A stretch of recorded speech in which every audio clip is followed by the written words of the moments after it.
باب الحیاء من الایمانی، یہ باب ہے کہ حیا ایمان کا حصہ ہے۔ عزیز طالبات، اس ترجمۃ الباب سے حضرت امام بخاری علیہ الرحمہ کا منشا یہ ہے کہ حضرت امام بخاری علیہ الرحمہ اس ترجمۃ الباب سے اور اس کے بعد آگے جو تراجم آ رہے ہیں ان تمام تراجم سے فرقہ مرجیہ کا رد کرنا مقصود ہے، اس لیے کہ مرجیہ کا دعویٰ ہے کہ اعمال کا ایمان سے کوئی تعلق نہیں ہے اور اعمال سے ایمان پر کوئی اثر نہیں پڑتا ہے۔ حضرت امام بخاری علیہ الرحمہ یہ تراجم قائم فرما کر یہ بتانا چاہتے ہیں کہ بہت سارے اعمال ایسے ہیں جن کو قرآن و حدیث میں ایمان کا حصہ قرار دیا گیا ہے، گرچہ کہ وہ حصہ تزئینی ہے۔ جو حصہ ہوتا ہے کسی بھی چیز کا، اس کی دو قسمیں ہوتے ہیں، ایک حصہ تزئینی اور ایک حصہ ترکیبی۔ تو اسی طرح ایمان کے حصے ہیں، اجزاء ہیں، بعض اجزاء بعض حصے ترکیبی ہیں اور بعض تزئینی ہیں۔ تو حضرت امام بخاری علیہ الرحمہ یہ فرمانا چاہتے ہیں کہ بہت سارے اعمال ایسے ہیں جن سے جو ایمان کا حصہ ہیں، گرچہ کہ وہ حصے تزئینی ہیں لیکن بہرحال ایمان کا حصہ ہیں۔ جیسے حیا ہے، یہ ایمان کا تزئینی حصہ ہے، اس سے ایمان میں اضافہ ہوتا ہے۔ ایمان کے لیے حیا زیب و زینت کا درجہ رکھتی ہے۔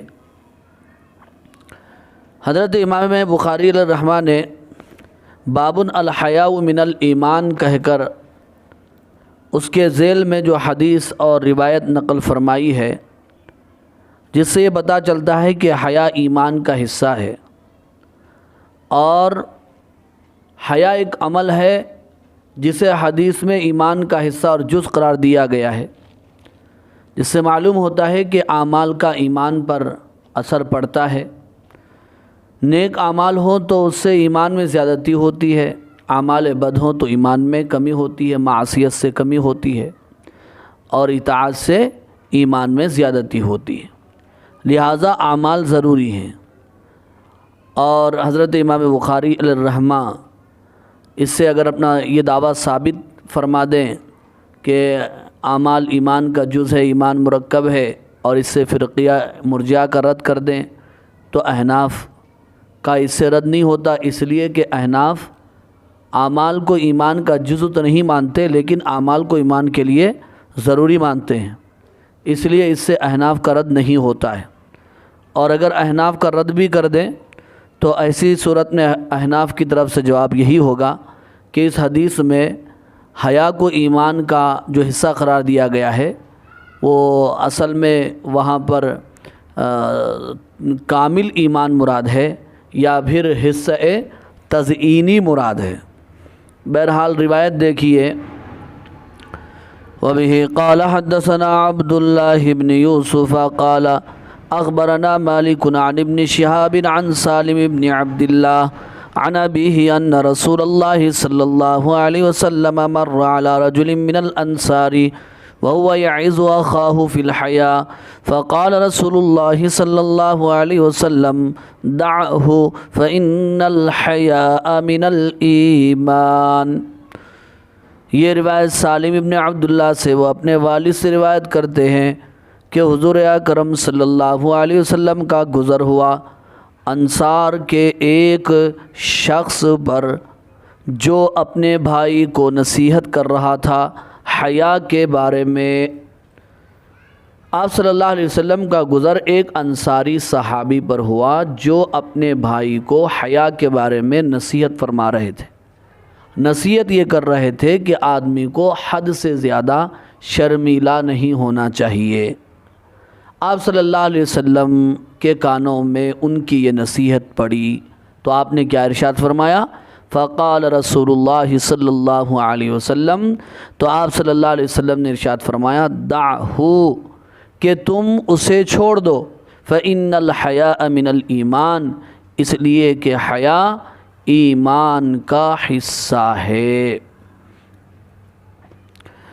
یعنی کہ آپ صلی اللہ علیہ وسلم نے نصیحت کرنے والے صحابی سے یہ کہا کہ تم اپنے بھائی کو نصیحت مت کرو کہ وہ حد سے زیادہ شرمیلا پن کا شکار نہ ہو، اس لیے کہ شرم یہ اچھی صفت ہے، ایمان کا حصہ ہے، اس سے آدمی نافرمانیوں اور گناہوں اور برے کاموں سے بچتا ہے، اس لیے تم چھوڑ دو۔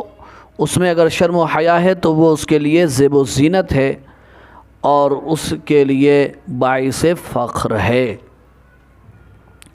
اب عزیز طالبات، یہاں پر پہلی بات تو یہ ہے کہ حیا کی تعریف کیا ہے، اور دوسری بات یہ ہے کہ حیا کی کتنی قسمیں ہیں۔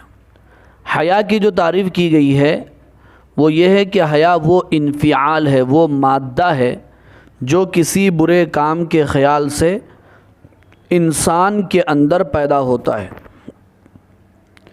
یا دوسرے الفاظ میں تعریف یوں بھی کی جا سکتی ہے کہ نفس کا، آدمی کا کسی ایسی چیز سے رکاوٹ محسوس کرنا جو اس کے اوپر عیب لگانے والی ہو، یعنی کوئی ایسا عمل جو انسان کے لیے عیب کا باعث ہو، حیا کہلاتا ہے، جس سے آدمی یہ سمجھتا ہو کہ میں یہ چیز کروں گا تو لوگ مجھے ملامت کریں گے، یا اس سے میری عزت میں کمی آ جائے گی، یا لوگوں کے سامنے مجھے شرمندہ ہونا پڑے گا، تو یہ کیفیت حیا کہلاتی ہے۔ حیا کی اقسام بھی شارحین نے بیان فرمایا کہ ایک ہے حیا شرعی، ایک اور ہے طبعی، اور حیا عقلی، اور اسی طرح حیا عرفی ہے۔ حیا شرعی کسے کہتے ہیں؟ حیا شرعی وہ ہے جو انسان کو شریعت کے خلاف عمل کرنے سے روکے، یعنی اس سے دل میں انقباض پیدا ہو جو اصل مقصود اور مطلوب ہے۔ حیا طبعی وہ ہے جو انسان کے کسی بھی کام میں رکاوٹ پیدا کرنے والی ہو جو اس کی طبیعت کے خلاف ہو، یہ حیا طبعی ہے۔ اور حیا طبعی کا محمود یا مذموم ہونا اس بات پر موقوف ہے کہ طبیعت کا تقاضا کیا ہے۔ اگر طبیعت کا تقاضا شریعت کے مطابق ہے تو اس صورت میں وہ حیا محمود ہے، قابل تعریف ہے، کیونکہ طبیعت انسان کو ایسے کام سے روک رہی ہے جو شریعت میں مذموم ہے، بہتر نہیں ہے۔ اس صورت میں حیا طبیعی اور شرعی ایک ہی ہو جائے گی۔ اور بعض اوقات انسان کی طبیعت کسی ایسے کام سے روکتی ہے جو شریعت میں مطلوب ہے، تو یہ حیا طبیعی ہوگی لیکن شرعی نہیں ہوگی، لہٰذا یہ مطلوب و محمود نہیں ہے۔ مثلا کوئی شخص نماز پڑھنے کا عادی نہیں، لہٰذا اسے نماز پڑھتے ہوئے شرم آ رہی ہے، تو یہ طبعی شرم محمود نہیں ہے، یہ مذموم ہے، بہت بری حیا ہے، اس سے آدمی کو نکل جانا چاہیے۔ تو ایسے ہی کسی عالم اور فقیہ سے دین کا مسئلہ معلوم کرنے میں حیا ہو رہی ہو طبعی طور پر، تو ایسی حیا بھی بہتر نہیں ہے۔ اور ایک حیا عقلی، حیا عقلی کی صورت یہ ہے کہ اگر عقل سلیم ہے، صحیح ہے، تو وہ ہمیشہ شریعت کے مطابق ہوگی۔ جو عقل سلیم سے حیا پیدا ہوتی ہے وہ حیا شرعی ہی ہوتی ہے۔ اس حیا میں بھی کوئی دقت نہیں ہے، یہ حیا کوئی بری نہیں ہے۔ بات سمجھ میں آ رہی؟ اس کو حیا عقلی کہتے ہیں۔ اب آپ روایت دیکھیے کہ آپ صلی اللہ علیہ وسلم نے جو صحابی کو منع فرمایا تھا کہ تم اپنے بھائی کو حیا کے بارے میں عار نہ دلاؤ اور انہیں نصیحت نہ کرو، حیا بڑی اچھی چیز ہے، وہ حیا شرعی مراد ہے۔ بہرحال اس حدیث سے ترجمۃ الباب بھی ثابت ہوتا ہے اور فرقہ مرجئہ کا رد بھی ہو رہا ہے۔ وہ اس طور پر کہ ایمان کے لیے اعمال کی ضرورت ہے۔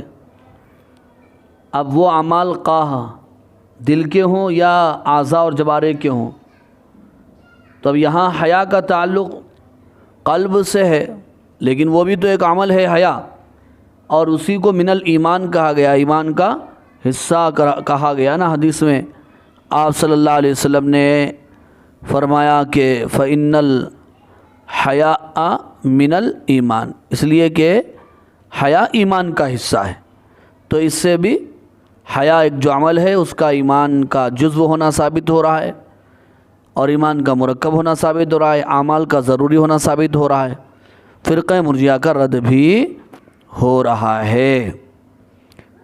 اللہ تعالی ہمیں صحیح عمل کی توفیق عطا فرمائے اور حیائے شرعی نصیب فرمائے۔